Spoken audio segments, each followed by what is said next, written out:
Hello, welcome to MPPSC अड्डा। हम discussion करने वाले हैं आज एमपीपीएससी से रिलेटेड कुछ इंपॉर्टेंट इंफॉर्मेशंस। ठीक है, जैसे स्ट्रेटेजी हो गई। अभी पेपर तो दे दिया होगा एमपीपीएससी का 2020 वाला। ठीक है, बड़ा मजेदार पेपर आया था, सभी ने देखा होगा। ठीक है, जो अभी 2020 का पेपर आया है, बहुत ही शानदार पेपर आया था। मुझे तो मजा आया। ठीक है, तुम लोगों को भी आया होगा ऐसा एक्सपेक्ट करता हूं। ठीक है, चलो। तो जो पेपर तुमने अभी देखा है, ठीक है, उसके हिसाब से एक बार हम ये डिस्कस कर लेते हैं कि किस वे में हम फॉलो करें चीजों को कि आगे चल के हमको स्कोरिंग में बहुत हेल्प मिले। ठीक है, इसका रीजन है, देखो होता क्या है एक्चुअल में कि डिफरेंस जो है ये सब्जेक्ट वो सब्जेक्ट क्रिएट करते हैं। जैसे स्पेशली अगर मैं बात करूं एमपी वालों की, ठीक है, उनके लिए सबसे बड़ा पॉजिटिव पॉइंट जो होता है वो एमपी जीके का होता है। इसीलिए मैंने कहा कि एक ऐसा इंट्रोडक्शन देना चाहिए एमपी के बारे में तुम लोगों को, क्योंकि काफी लोग क्या है, नए आए हैं, नई तैयारी शुरू की है। तो ऐसी कंडीशन में क्या होता है कि जानकारी होती नहीं है कि किस हिसाब से चलना है। ठीक है, ऐसा नहीं कह रहा हूं कि बाकी सब्जेक्ट्स का रोल कम होता है, बराबर होता है, नो डाउट। ठीक है, एक एक क्वेश्चन जो है वो इंपॉर्टेंट होता है। वो इस बार जो है पीएससी का जो लेवल था बहुत अच्छा लेवल दिया उन्होंने, तो इससे हमें काफी चीजें समझ में आ गई। बट स्टिल हमें यह जानना है कि मध्य प्रदेश का इसमें क्या रोल रहता है, कितना ज्यादा रोल रहता है। ठीक है, क्योंकि हमने देखा है बाकी सब्जेक्ट्स का, ठीक है, कि एक के बाद एक हम देख रहे हैं, क्वेश्चंस भी देख रहे हैं, हमें काफी कुछ चीजें जानने को भी मिल रही हैं, लेकिन एमपी ने क्या डिफरेंस क्रिएट किया है अभी पिछले, अगर मैं बात करूं 2019 मेंस की। ठीक है, जिन्होंने दिया है, जिन्होंने नहीं दिया है, वो भी एटलीस्ट पेपर तो देखे ही होंगे। ठीक है, तो 2019 के मेंस की क्या चीजें थी, ठीक है, कितने क्वेश्चन आए, कितने मार्क्स जो है स्कोरिंग थे, कितना अपन स्कोर कर सकते थे। ठीक है, उसके अलावा 2020 का जो एग्जाम है इसके अंदर एमपी के कितने क्वेश्चन आए, ठीक है, डायरेक्टली इनडायरेक्टली दोनों अगर मैं इंक्लूड कर दूं तो कितने क्वेश्चन थे और किस हिसाब से चली हैं चीजें। ठीक है, तो इनका एक छोटा सा ओवरव्यू मैं तुम लोगों को दे दूं, जिससे तुम्हें भी ये चीज समझने में आसानी हो, और जो नए बच्चे हैं स्पेशली उनको और भी मदद मिलेगी इससे। ठीक है, बहुत ही स्मूथली जाएंगे। ठीक है, तो लेट्स बिगिन। ठीक है, सबसे पहले तो हम आपका स्वागत करते हैं एमपीपीएससी अड्डा में। ठीक है, एक वार्म वेलकम है तुम्हारे लिए। ठीक है, और इसके बारे में अभी स्ट्रेटेजी तो बताने के बाद एक और बहुत अच्छी न्यूज तुम्हारे लिए है। ठीक है, तो वो भी बताऊंगा, इसीलिए बने रहे हमारे साथ इसी वीडियो में। ठीक है, चलें आगे बात करें। सबसे पहली बात यह है कि एमपीपीएससी जो एग्जामिनेशन होता है इसके अंदर एमपी का तुम्हारा रोल कितना है। ठीक है, क्या रोल होता है मध्य प्रदेश जीके का और कितनी इंपॉर्टेंस है, सबसे पहले तो हम ये जान लेते हैं। ठीक है, देखो एक्चुअल में अगर मैं बात करूं 2000, देखो 2019 प्रीलिम्स की, ठीक है, अगर प्रीलिम्स की मैं बात करूं तो इसके अंदर तुमने देखा होगा, जिन्होंने पेपर देखा है, नहीं देखा है तो देख लेना। ठीक है, उठा के लगभग 35 क्वेश्चंस। ठीक है, 35 क्वेश्चन, जिसके अंदर मध्य प्रदेश की पॉलिटी है, ज्योग्राफी है, हिस्ट्री है, ठीक है, गवर्नेंस वगैरह है। ठीक है, और उसके अलावा यहाँ की जो लोकल बॉडीज हैं, ठीक है, इनको मिला के सारी चीजें लगभग 35 क्वेश्चंस आए थे। ठीक है, अगर मैं देखूं इन 35 में भी तो कई क्वेश्चन ऐसे हैं, जैसे 35 क्वेश्चन मैंने बोले 2019 में। ठीक है, तो इनमें भी कई क्वेश्चन ऐसे हैं, कई क्वेश्चन मतलब इन द सेंस कि लगभग 20 से 22 क्वेश्चन ऐसे थे जो जनरल थे, हर आदमी कर सकता था। ठीक है, फिर कुछ जो है मीडियम मोड पे जाते हैं, 5 से 6 क्वेश्चन, 5 से 6 क्वेश्चन जो है वो मीडियम मोड में थे। ठीक है, इसको हटा दूं नहीं तो कहोगे 8 से 6 लिख दिए। ठीक है, ऐसा नहीं होगा, 5 से 6, 5 to 6 क्वेश्चन। ठीक है, ये मीडियम मोड में थे। मीडियम का मैंने मतलब कहने का है कि आप अगर थोड़ा बहुत भी लॉजिक लगाएंगे तो ये क्वेश्चन आसानी से हो जाएंगे आपसे। ठीक है, उसके बाद अगर मैं बात करूं तो लगभग 2 से 3 क्वेश्चन ऐसे थे जो नो डाउट बिल्कुल ही लीक से डिफरेंट थे, पर ऐसा नहीं है कि पूरी तरह से डिफरेंट थे। ठीक है, क्योंकि मैं भी इन चीजों का पूरी तरह से एनालिसिस करता हूं। ठीक है, तो इसलिए मैं बता रहा हूं, डीपली एनालिसिस में मेरे को यह मालूम पड़ा कि ये 2 से 3 क्वेश्चन, कहने के लिए एक क्वेश्चन जरूर टफ था, बाकी क्वेश्चन जो थे दोनों वो करने लायक थे। ठीक है, ये तो 2019 की बात हो गई। ऐसे ही मैं 2020 जो अभी पेपर हुआ है उसकी भी बात बता देता हूं थोड़ा। ठीक है, बिल्कुल लोड मत लेना, सारी चीजें जो हैं क्रिस्टल क्लियर कर देंगे अपन।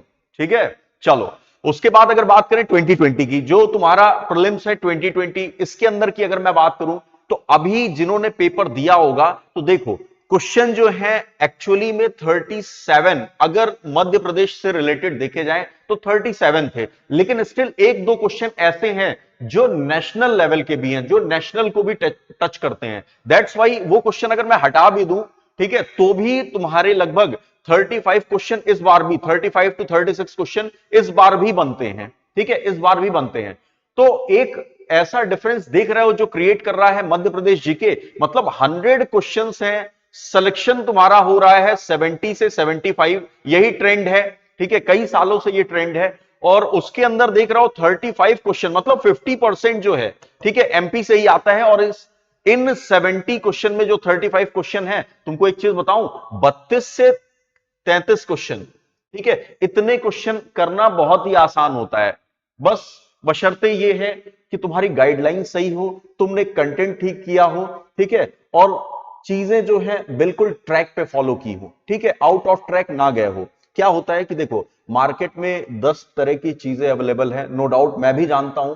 ठीक है, मैं तो 4-5 साल से देख रहा हूं। किताबें देखोगे, किताबों की इतनी भरमार है, खरीदने लगोगे तो किताबें खत्म ही नहीं होंगी। ठीक है, दिमाग तुम्हारा जरूर खप जाएगा। ठीक है, तो ऐसी चीजें अवेलेबल हैं, लेकिन फिर भी इस 35 में 30 क्वेश्चन स्कोर करना एक टिपिकल टास्क हो जाता है। ठीक है, तो इसका कहीं ना कहीं कारण यह है कि हम जो स्ट्रेटेजी फॉलो करते हैं वो कहीं ना कहीं बीच में लीक से हट जाती है थोड़ा। ठीक है, तो इसके लिए मैं थोड़ी बातें तुम्हें बताऊंगा जिससे तुम इस चीज पे डायरेक्टली फोकस कर पाओ। ठीक है, उसके अलावा मेंस का भी थोड़ा मैं बता देता हूं एक बार कि मेंस में जो हुआ था 2019 में वो कैसे क्वेश्चन थे, एक बार इसका भी डिस्कशन करके फिर मैं तुम लोग को स्ट्रेटेजी पे आगे बढ़ता हूं।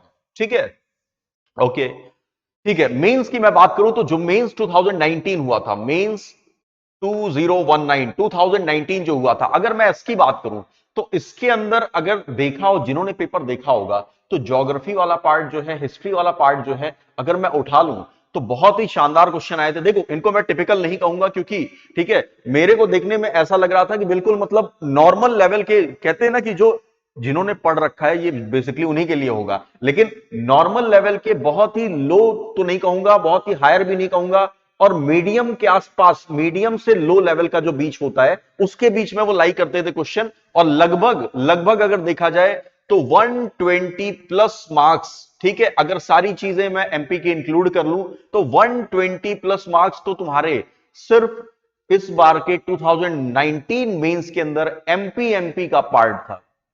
तो तुम्हें यह पता चल गया होगा ये कितना ह्यूज डिफरेंस क्रिएट करता है तुम्हारा कौन, मध्य प्रदेश। ठीक है, तो इसलिए तुम्हें एक प्रॉपर स्ट्रेटेजिक वे में, ठीक है, एक लीग में चलते हुए इसकी तैयारी करनी चाहिए जिससे तुम डिफरेंस क्रिएट कर पाओ। ठीक है, तो एमपीपीएससी और प्रीलिम्स और मेंस के अंदर अगर देखा जाए तो ये चीजें तुमको नॉर्मली दिख जाएंगी। ठीक है, अगर ना देखा हो तो एक बार एनालिसिस का भी करना बैठ के पेपर का। ठीक है, पेपर का लेवल भी उतना टफ नहीं होता है, बस ये होता है कि हम 10 तरह की किताबें देखते हैं, 10 तरह की चीजें हमारे दिमाग में होती हैं जिसके कारण ये कंफ्यूजन क्रिएट होते हैं। और डेटा भी मैं बता दूं, हर किताबों में आज की डेट में, ठीक है, 15 से 20% का डेटा तुमको गलत मिलेगा ही मिलेगा। ठीक है, कुछ अपडेशंस होते हैं। ठीक है, तो ये लोग क्या है, देखो उनकी भी गलती नहीं है, इसलिए नहीं बोलता हूं मैं ज्यादा कि उनकी गलती, भाई हर आदमी अपनी किताब को ज्यादा एक्स्ट्रा दिखाना चाहता है। ठीक है, इस एक्स्ट्रा के चक्कर में क्या होता है कि जो अभी रिसेंट का डेटा है, ठीक है, कुछ लोग तो फ्यूचर भी प्रेडिक्ट कर लेते हैं। ठीक है, देख लोगे बुक में तो समझ में आ जाएगा, बट ये है कि डेटा जो होता है, ठीक है, वो सही नहीं, वो अभी रिसेंट का 1 महीने पहले का अगर एजम्पशन वाला भी होता है वो भी डाल देते हैं, कहते हैं ये लो हमने और अपडेट कर दिया है, पर ऐसा नहीं चलता। जो ऑफिशियल चीजें होती हैं वैलिड वही होती हैं, एक चीज हमेशा ध्यान रखना, जो ऑफिशियल है वही वैलिड है, अदरवाइज चीजें बिल्कुल फ्लक्चुएट होंगी। ठीक है, और वहीं पे गलतियां होंगी, एक एक क्वेश्चन डिफरेंस क्रिएट करता है। चलो, इसके अलावा अगर मैं बात करूं, ठीक है, इसके अलावा अगर मैं बात करूं तो एमपीजीके को पढ़ना कैसे है, आगे कैसे बढ़ना है, इसके बारे में थोड़ा डिस्कशन कर लेते हैं हम। ठीक है, तो अगर मैं बात करूं कि मध्य प्रदेश जीके को प्रिपेयर कैसे करना है, किस अप्रोच से आगे बढ़ना है, तो हमेशा याद रखना सबसे पहली चीज ये होती है मध्य प्रदेश के अंदर, देखो मध्य प्रदेश जो है एक बहुत बड़ा डिफरेंस क्रिएट करेगा। क्यों करेगा, मैं एक छोटे वर्ड में तुमको बताता हूं, छोटे सेंटेंस में, कि तुमने सुना होगा यूपीएससी की लोग तैयारी करते हैं, तुमको पता है यूपीएससी वाले भी एमपीपीएससी देने आते हैं। ठीक है, अरे मेरे खुद दोस्त हैं कुछ, मैं उनको जानता हूं, लेकिन जानते हो बाकी सारे सब्जेक्ट उनके अच्छे जाते हैं, नो डाउट। ठीक है, बहुत शानदार करके आते हैं। ठीक है, क्योंकि अगर एमपीपीएससी जो फैक्चुअल पे है और यूपीएससी जो एक एनालिटिकल अप्रोच पे चलता है, तो कहीं ना कहीं ये उनको बेनिफिट होता है। ठीक है, लेकिन यहां पे सबसे बड़ा जो डिफरेंस क्रिएट करेगा तुम्हारे लिए वो है एमपी। कारण देखो क्या होता है, यूपीएससी वाले जो हैं ये नॉर्मल, देखो नॉर्मल जो जनरल क्वेश्चन होते हैं, जैसे मैंने 20 से 22 बताया था, इसमें भी कुछ ऐसे होते हैं जब यूपीएससी हो या इंडिया लेवल पे या स्टेट लेवल पे जो एग्जाम है, फॉर एग्जांपल तुम्हारे राजस्थान पीएससी हो गया, यूपी पीसीएस हो गया, छत्तीसगढ़ पीएससी हो गया, ठीक है, इन सब चीजों में भी, ठीक है, 10 से 12 ऐसे क्वेश्चन होते हैं जो एमपीपीएससी के ट्रेंड में आते हैं, ठीक है, एमपीजीके के होते हैं, वो 10 से 12 तुमको उन कॉम्पिटेटिव एग्जाम में भी मिल जाएंगे। फॉर एग्जांपल मैं बताता हूं, देखो नर्मदा जो है, नर्मदा जो है, ठीक है, वो ईस्ट से वेस्ट की ओर बहती है, ठीक है, एस्चुरी बनाती है, ये तुमको हर जगह मिल जाएगा, चाहे तुम यूपीएससी पढ़ो, चाहे राजस्थान पीएससी पढ़ो, ठीक है, चाहे कहीं की भी पीएससी पढ़ लो, चाहे एसएससी पढ़ लो, ठीक है, हर जगह तुमको मिल जाएगा, ठीक है। उसके अलावा अगर मैं बात करूं कि धूपगढ़ जो है वो हाईएस्ट पीक है, सतपुड़ा की बिल्कुल मिल जाएगा, मैकाल रेंज बिल्कुल मिल जाएगी, ठीक है, कोल बेल्ट जो होता है वो बिल्कुल मिल जाएगा तुमको, मध्य प्रदेश से छत्तीसगढ़ के बीच में कोल बेल्ट मिलता है, बिल्कुल मिल जाएगा, ठीक है। तो ये जनरल क्वेश्चंस हैं, ये हर आदमी पढ़ता है, ठीक है, एमपी अगर पढ़े या ना पढ़े तो भी वो क्वेश्चन पढ़ता ही पढ़ता है, ठीक है। तो ये चीजें तो वो लोग भी पढ़ते हैं, वो भी इसी कॉन्फिडेंस में रहते हैं कि यार एमपी इतना तो आता ही है, फैक्चुअल पढ़ लेंगे तो चल जाएगा। लेकिन मैंने कहा ना, क्वेश्चन जो डिफरेंस क्रिएट करते हैं उन 35 में ये जो 20 क्वेश्चन के आसपास होते हैं, 20 से 22, ये उतना डिफरेंस क्रिएट नहीं करते जितना बाकी के 13 टू 15 क्वेश्चन क्रिएट करेंगे, 13 टू 15 क्वेश्चन क्रिएट करेंगे। कारण ये 13 से 15 क्वेश्चन सिर्फ उन्हीं को मालूम होते हैं पूरी तरह, वही कर पाते हैं जिन्होंने स्पेशली एमपी को पढ़ा हो, ठीक है, एमपी को पढ़ा हो। नॉर्मली तुमसे अगर मैं पूछ लूं, यूपीएससी वाला है या कोई भी है, तुमसे अगर मैं पूछ लूं राजस्थान पीएससी का भी एक दो क्वेश्चन पूछ लूं तो बता पाओगे, ठीक है। अभी मैं पूछ लूं, इतना ही पूछ लूं कि बताओ अजय मेरू किसको कहा जाता था, अजय मेरू, ठीक है, तो अभी तो ऐसे नाम देख के काफी लोग समझ गए होंगे, लेकिन फिर भी मैं बता दूं, तुम्हारे यहां अभी जितने लोग देख रहे हो 70% ऐसे लोग हैं जो नहीं बता पाएंगे अजय मेरू किसको कहते हैं और ये किसकी कैपिटल थी, पुराने समय में किसकी कैपिटल थी, नहीं बता पाओगे, मुझे मालूम है। और जबकि ये हिस्ट्री का एक इंपॉर्टेंट पार्ट है, जो आज की डेट में अजमेर के नाम से जानते हो वही है अजय मेरू, ठीक है। और ये चौहान लोगों की कैपिटल हुआ करती थी, वही चौहान जिसमें पृथ्वीराज चौहान आए हैं, ठीक है। तो कारण ये है ना कि तुमने अगर राजस्थान पढ़ा होता तो राजस्थान के बारे में इतनी जानकारी होती। हालांकि ये तो फिर भी सिंपल क्वेश्चन मैंने पूछा है, बहुत लो लेवल का पूछा है, ठीक है, लेकिन यही अगर मैं राजस्थान के आर्ट एंड कल्चर में घुस जाऊं, बाकी चीजों पे घुस जाऊं, तो नहीं बता पाओगे तुम, ठीक है। ये बातें होती हैं, तो इसलिए कहीं ना कहीं एमपी जो है ये तुम्हारे लिए एक पॉजिटिव पॉइंट होगा। कारण ये है कि इतना बड़ा डिफरेंस बहुत होता है, एक एक क्वेश्चन की लड़ाई है यहां पे। और एमपी जो है, एमपी स्कोर करना बहुत ही आसान होता है, बशर्ते आपने सही दिशा में काम किया हो, राइट डायरेक्शन में काम किया हो, ठीक है। अब इसके लिए क्या अप्रोच होनी चाहिए, कैसे हमें चलना है, ये हम थोड़ा देख लेते हैं, और उसके बाद आगे की जानकारी मैं कुछ और इंपॉर्टेंट इंफॉर्मेशन तुम्हारे साथ शेयर करूंगा, ठीक है। देखो इसके लिए सबसे मेन चीज ये है कि एमपी का जो कंटेंट है वो थोड़ा एनालिटिकल होना चाहिए, ठीक है। नोट्स वो फॉलो करो जो कम से कम ऐसे हों जो सारी चीजों के अपडेट्स रखते हों, और एक कहते हैं ना कि एक जो ट्रेंड होता है, तो ट्रेंड से भी थोड़ा बाहर जा सके, ठीक है। कोई ये नहीं होता है, देखो पहले आते थे ट्रेडिशनल क्वेश्चंस, अब ट्रेडिशनल नहीं आ रहे हैं, अब चेंजेस हो चुके हैं, ठीक है। तो अब उन चेंजेस के साथ तुम्हें भी ढलना होगा, कहते हैं ना समय के साथ अपने को बदलते रहना चाहिए, अपडेट करते रहना चाहिए, और अब समय है ऐसा, तो हमेशा कंटेंट ऐसा ही फॉलो करना चाहिए। दूसरी चीज, लेक्चर जो है, ठीक है, प्रीलिम्स और मेंस, देखो इसका कोई इतना ज्यादा अब डिफरेंस रह नहीं गया है, ठीक है। मेंस की काफी चीजें जो है, जो अभी कह रहे हैं ना कि हम ऐसा करेंगे वैसा करेंगे, ठीक है, बहुत सारी जगह सुनने को मिल रहा होगा तुमको, लेकिन ऐसा बिल्कुल नहीं, ठीक है। कंटेंट जो है इसकी क्वालिटी होनी चाहिए, ऑथेंटिसिटी होनी चाहिए, ये सब चीजें देखा करो हमेशा, ठीक है, ये सब चीजें देखा करो। और ऑफिशियल चीजें जो हैं हमेशा भरोसा उन पे किया करो जो ऑफिशियल चीजों का रेफरेंस लेते हैं, ठीक है, चाहे वो गजट नोटिफिकेशन हो तुम्हारा, ठीक है, और नॉर्मली जो पीआईबी के नोटिफिकेशंस रिलीज होते हैं, ठीक है, इन पे जो भरोसा करते हैं, इनसे जो चीजें निकल के आती हैं उन पे भरोसा किया करो, ठीक है। अदरवाइज क्या होता है, यही जो डिफरेंस है ये क्रिएट नहीं कर पाओगे, और बाकी लोग जो है, क्योंकि जो ट्रेंड अभी है पेपर का, इसमें यूपीएससी वाले तुमसे ऊपर निकलेंगे नो डाउट, क्योंकि उनकी अप्रोच हमेशा से एनालिटिकल है, ठीक है, लेकिन तुम्हारी नहीं है, ठीक है, तुम्हारी नहीं है, तुमने तो फैक्ट पढ़ा है हमेशा से, ठीक है। तो इसलिए एमपी पे फोकस करना हमारा सबसे पहला इंपॉर्टेंट पार्ट जो होगा वो एमपी को फोकस करना है। कारण ये है कि एमपी से हम अगर 35% मार्क्स स्कोर कर सकते हैं, इसका मतलब ये है कि हम अपने आप को सिलेक्शन में इन कर रहे हैं। ठीक है, ऐसा नहीं है बाकी सब्जेक्ट छोड़ देना है, बाकी भी करना है। ठीक है, तो इस पे जो है ज्यादा स्ट्रेस देनी है और टाइमिंग भी ज्यादा देनी है। ठीक है, इसके लिए बुक्स के अलावा, नोट्स के अलावा तुमको टेस्ट सीरीज अच्छी होनी चाहिए। ठीक है, जो कह सकते हो कि जिनका लेवल एटलीस्ट इतना हो जो तुम्हारे माइंड में ब्रेन स्टॉर्मिंग करवा पाए। ठीक है, ये चीजें तो इसी के हिसाब से, इसी के लिए हम लेके आ रहे हैं तुम्हारे लिए एक नया test series as well as course.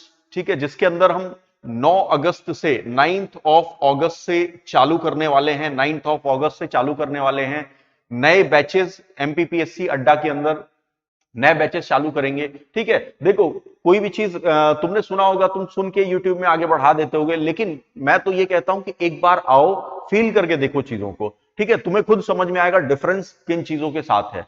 ठीक है, दूसरी चीज 9th अगस्त से जो हम चालू कर रहे हैं, इसमें प्रीलिम्स और मेंस दोनों के बैचेस हैं। ठीक है, और टेस्ट सीरीज ठीक है, टेस्ट सीरीज मेंस और प्रीलिम्स की दोनों की चलेगी। एक बार आके अटेंड करके देखो, तुम्हें समझ में आएगा कि लेवल होता क्या है। ठीक है, उसका बकायदा डिस्कशन भी करवाया जाएगा, ऐसा नहीं, डिस्कशन भी बकायदा कराया जाएगा। ठीक है, और कराया जाता ही है, अभी भी चल रही है टेस्ट सीरीज। ठीक है, करवाया जाता है। उनसे एक बार जो टेस्ट सीरीज ऑलरेडी अटेंड कर रहे हैं उनसे फीडबैक लोगे, तुम्हें खुद अंदाजा लग जाएगा कि चीजें कितनी सही हैं, कैसे चीजों में बदलाव लाया जा सकता है, तुम अपने अंदर कैसे बदलाव कर सकते हो। ठीक है, तो इन चीजों को बिल्कुल फॉलो करो, क्योंकि ये एक बेटर अपॉर्चुनिटी है। ठीक है, इसके बाद देखो क्या होता है, देने को टेस्ट सीरीज मुझे भी पता है 2-2 3-3 दोगे, लेकिन क्या है, जहां से तुम्हारे अंदर बदलाव आए, ठीक है, चीजें मैंने कहा ना ब्रेन स्टॉर्मिंग हो तुम्हारी, वहां पे जाना पसंद करो, क्योंकि वहीं से तुमको सही डायरेक्शन मिल पाएगी। ठीक है, तो इसी के साथ अब हम मिलेंगे नेक्स्ट लेक्चर के साथ। ठीक है, और 9th अगस्त की टेस्ट सीरीज के साथ। तब तक के लिए सबको थैंक यू।